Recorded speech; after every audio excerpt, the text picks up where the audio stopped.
नमस्ते सबजनालाई। लकडाउनको आज चौथो क्लासमा तपाईहरुलाई स्वागत छ। पहिलो क्लासमा हामीले कन्ज्युमर इक्विलिब्रियम पोइन्टमा 1 कमोडिटी केस र 2 कमोडिटी केसमा कसरी पुग्दो रहेछ यसलाई म्याथमेटिकली एक्सप्रेस गरिदिनु भनेर सोधेको थियो। त्यो हामीले डिस्कस गरेका थियौं। दोस्रोमा एमआरएस एक्स फर वाई कसरी निकालिन्छ जब गुड्स एक्स र गुड्स वाई दिएको छ र विभिन्न कम्बिनेसन्सहरु दिएका छन्। त्यस्तो केसमा एमआरएस एक्स फर वाई कसरी निकालिन्छ त्यो हामीले हेरेको थियौं। तेस्रो क्वेशनमा हामीले हेरेका थियौं कि गुड्स एक्स र गुड्स वाई को प्राइसेस दिएको छ र एउटा उपभोक्ताले आफ्नो सम्पूर्ण आम्दानी स्रोत एक्स र वाई खरिद गर्नमा खर्च गर्छ भने त्यसको बजेट कन्स्ट्रेन्ट लाइन कसरी निकाल्ने त्यो हामीले तेस्रो लेक्चरमा देखेका थियौं। आजको चौथो लेक्चर अन्तर्गत हामी ट्युको क्वेशन बैंक अन्तर्गत 2073 मा प्रश्न सोधेको प्रश्न हामी डिस्कस गर्ने छौं। क्वेशन बैंक हुने साथीहरुले क्वेशन बैंक लिएर बस्नु होला अनि क्वेशन बैंक नहुने साथीले एकछिन भिडियो पज गरेर त्यो क्वेशन चाहिँ टिप्नु होला। ल क्वेशन मैले यहाँनिर टिपिसकेको छु।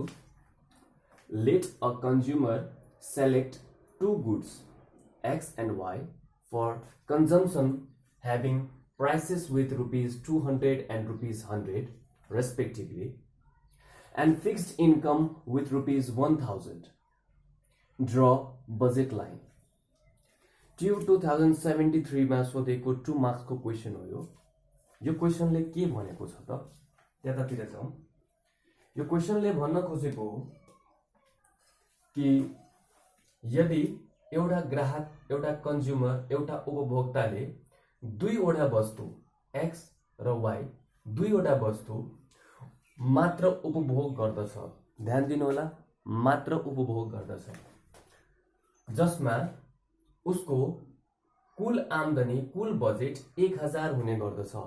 त्यसो भए यो 1000 बजेटलाई उले एक्स र वाई मा एलोकेट गर्छ, डिस्ट्रिब्युट गर्छ कन्जम्पसनको लागि। त्यसलाई आफ्नो 1000 रुपैयाँ बजेट एलोकेट गर्छ, जसमा एउटा गुड्स एक्स कन्ज्युम गर्यो भने 200 रुपैयाँ लाग्छ र एउटा गुड्स वाई कन्ज्युम गर्यो भने त्यसको कस्ट 100 रुपीस हुन्छ। अब यो केसमा बजेट लाइन निकालेर देखाइदिनुस्। क्वेशन एकदम सिम्पल छ। अब हामी यसको पोसिबल सल्युसन तिर जाउँ। कसरी यसलाई सल्भ गर्ने त लेख्नुस्। अब हाम्रो क्लासेसमा जसरी हामीले अध्ययन गरेका थियौं त्यो क्वेशनमा भएको इन्फर्मेसनलाई पहिला लेख्ने, त्यो भनेको गिभन लेख्ने, त्यसपछि रेलेभेन्ट फर्मुला लेख्ने, त्यसपछि त्यसको एक्रोनियम्सहरुलाई हामीले वर्ड्समा चाहिँ एक्सप्रेस गर्दिने र फाइनली जे रिक्वायरमेन्ट हो त्यो रिक्वायरमेन्ट चाहिँ निकाल्ने। अन्तमा कन्क्लुजन लेखेर प्रब्लमलाई कन्क्लुड गर्ने। हाम्रो फर्मेट त्यही नै रहनेछ। म तपाईलाई त्यही फर्मेटमा बसेर देखाउँदै छु। Given let a consumer select two goods X and Y for consumption having prices with ₹200 and ₹100 respectively. Given price of goods X.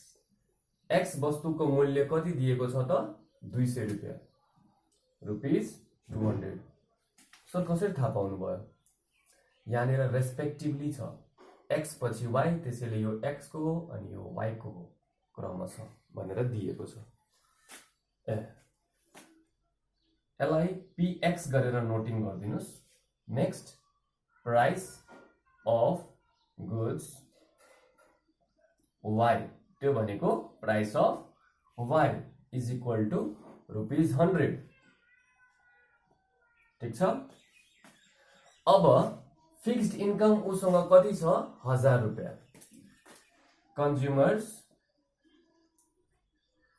Fixed income fixed income, यो भनेको कन्ज्युमरसँग भएको टोटल मनी यानी टोटल बजेट, और टोटल बजेट अफ कन्ज्युमर, यसलाई हामीले represent गर्छौं be सँग। तपाईले टोटल मनी अफ कन्ज्युमर पनि लेख्न सक्नुहुन्थ्यो र नोटिङमा एम लेख्न सक्नुहुन्थ्यो, खासै त्यसले फरक पार्दैन। इज इक्वल टु उसँग टोटल बजेट कति छ त, रुपीस 1000। यहाँसम्म क्लियर छ? सिम्पल छ, जे क्वेशनमा दिएको हो त्यसैले हामीले लेख्यौं। वी नो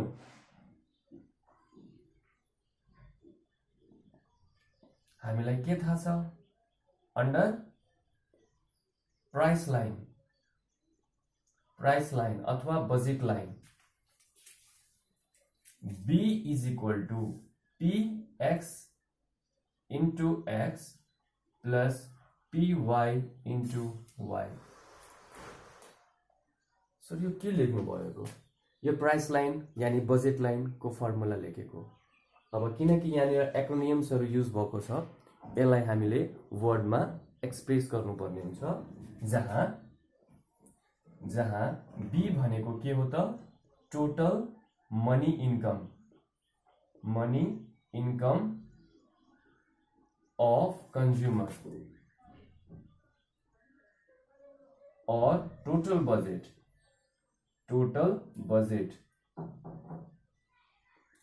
अफ कन्ज्युमर जुन लेखे पनि हुन्छ।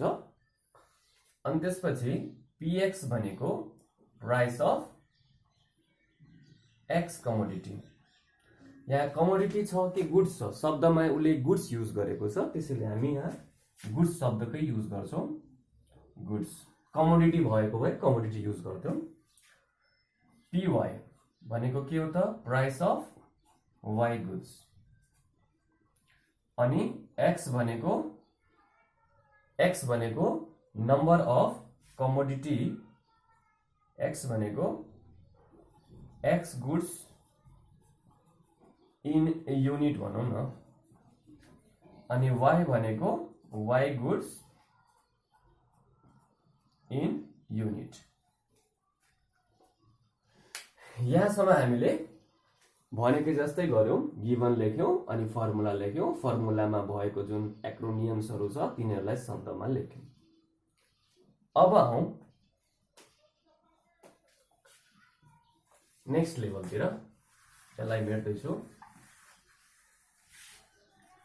अब मलाई उसले क्वेशनमा ड्र बजेट लाइन भन्दैछ, यसको मतलब उसले मलाई ग्राफिकली बजेट लाइन सोध्दैछ। अब तपाईहरुलाई थाहा छ बजेट लाइन एउटा टेन्जेन्ट लाइन हो, जसमा हामीलाई एक्स र वाई कोअर्डिनेट्स दुईटै चाहिएको हुन्छ। बिना एक्स र वाई कोअर्डिनेट्सको हामी कुनै पनि लाइन चाहिँ ड्र गर्न सक्दैनौं, किनकि लाइन ड्र गर्न त पोइन्ट्स चाहिन्छ। त्यसो भए त्यो पोइन्ट्स निकाल्नु पर्ने हाम्रो हिडन एजेन्डा हो। उले सोध्न पो बजेट लाइन सोधेको छ, तर बिना पोइन्ट्स निकाले त हामी लाइन निकाल्न सक्दैनौं। त्यसैले अब हामी एक्स र वाई कोअर्डिनेट्सको पोइन्ट पत्ता लगाऊ। त्यसको ट्रिक के हो त, ट्रिक यो हो कि एक पटक हामीले सबै पैसा, आफूसँग भएको सबै पैसा एक्स कमोडिटीमा लगाऊ, अर्को पटक हामीसँग भएको सबै पैसा वाई कमोडिटीमा लगाऊ, जसले गर्दा हामीलाई कोअर्डिनेट्स निस्किन्छ। हो र सर, एक पटक देखाइदिनुस् मलाई। ठीक छ, म देखाउँछु। हेर्नुस्, let the consumer spend all of his money in consuming X goods। त्यसो भए मानौ कि उसले, एउटा ग्राहकले आफ्नो सम्पूर्ण पैसा कहाँनिर खर्च गर्यो त, एक्स गुड्समा। So B is equal to PX into X, यो त फर्मुलाबाट हो, PY इन्टु Y। अब उसले आफ्नो सबै, त्यो ग्राहकले सबै पैसा खर्च सबै पैसा खर्च केमा गर्यो x मा गर्यो त्यसो भए y मा कति पैसा खर्च गर्यो सबै पैसा x मा खर्च गरेछि y मा कति पैसा खर्च गर्यो ओह सर के सोध्नु भएको यस्तो बच्चा जस्तो क्वेशन x मा सबै पैसा खर्च गरेछि y मा त 0 रुपैयाँ पो खर्च गर्यो नि सर गुड और b is equal to px हामीलाई दिएको छ यहाँनिर कति दिएको छ त px 200 यसलाई हामी 200 लेखौं 200 इन्टु x भनेको हामीलाई थाहा छैन py भनेको हामीलाई थाहा छ त्यो भनेको 100 अनि y भनेको हामीलाई त्यो पनि थाहा छ कसरी थाहा छ सर किनकि उले सम्पूर्ण पैसा कहाँ खर्च गर्यो x मा त्यसो भए y मा के गर्यो त 0 ठीक अब मलाई अलिकति स्पेस चाहिन्छ म स्पेस लिन्छु और b equal to 200x sir मलाई b पनि थाहा छ गुड 1000 रुपैयाँ और 200x इज इक्वल टु 1000 और x is equal to 1000 divide by 200 0 0 0 0 cancel 2 5 10 this is equal to 5 ओहो एउटा कोअर्डिनेट मलाई 5 पता लाग्यो त्यसैगरी हामी फेरि निकालौं यसबाट हामीलाई के पता लाग्यो भने यदि y 0 भए x कति हुन्छ 5 हुन्छ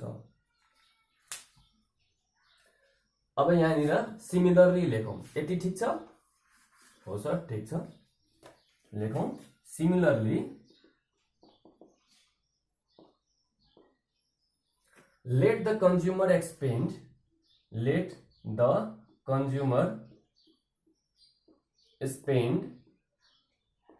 all of his money in consuming एक पटक x गुड्स सबै पैसा x गुड्स मा खर्च गर्यो अब y मा खर्च गर्न लगाऊ y गुड्स ध्यान दिनु होला एजेन्डा के हो कोअर्डिनेट्स पत्ता लगाउने अब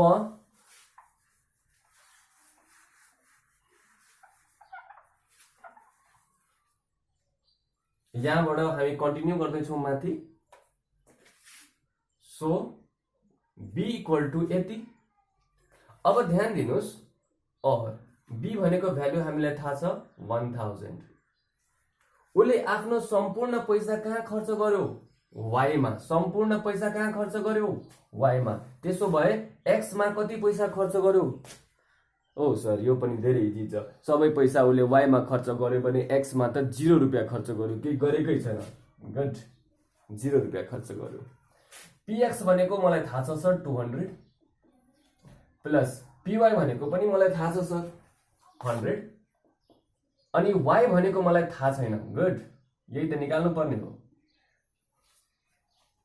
और 1000 इज इक्वल टु यो त 0 भयो प्लस 100 y ठीक छ और y इज इक्वल टु कति हुन्छ क्याल्कुलेट गर्नुस् 1000 बाइ 100 गर्नुस् त ओहो सर 10 आयो गुड त्यसो भए यो 10 के आको होला त सर यो 10 के आको होला 10 युनिट्स आको किनकि हामीलाई थाहा छ एक्सप्रेस गर्दाखेरि x युनिट्स मा y गुड्स इन युनिट्स मा गरेका थियौं त्यसो भए x को पनि उतातिर युनिटमै आको हो y को पनि युनिटमै आको हो त्यसैले उतातिर पनि x को निकाल्दाखेरि युनिट्स लेखिदिनु होला अब यसलाई हामी यो कुरालाई फेरि लेखौं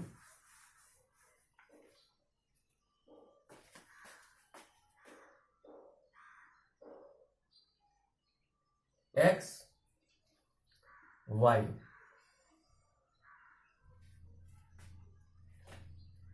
अब यसमा हेरौं x, y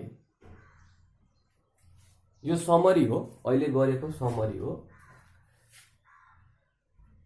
एक पटक x कति निस्क्यो थियो 5, एक पटक y कति निस्क्यो 10। जब सबै पैसा x मा खर्च गर्यो त्यति बेला y मा कति पैसा खर्च गर्यो 0। अर्को केसमा सबै पैसा उसले कहाँ खर्च गरेको थियो y मा, त्यसो भए x मा कति पैसा खर्च गर्यो 0। गुड। त्यसो भए यसको कोअर्डिनेट्सहरु के भए 5,0, यसको कोअर्डिनेट के भए 0,10। सर यो कसरी गर्नुभयो, यो कोअर्डिनेट्स कसरी निकाल्नु भयो सर? यसरी x, y कोअर्डिनेट्स 5,0, 0,10। अब कोअर्डिनेट्स निस्किसक्यो भने त मानौ क्वेशनको ढाड भाँचिसक्यो। बस अब यो कोअर्डिनेट्स राख्नुस् अनि ग्राफ बनाइदिनुस्। ग्राफ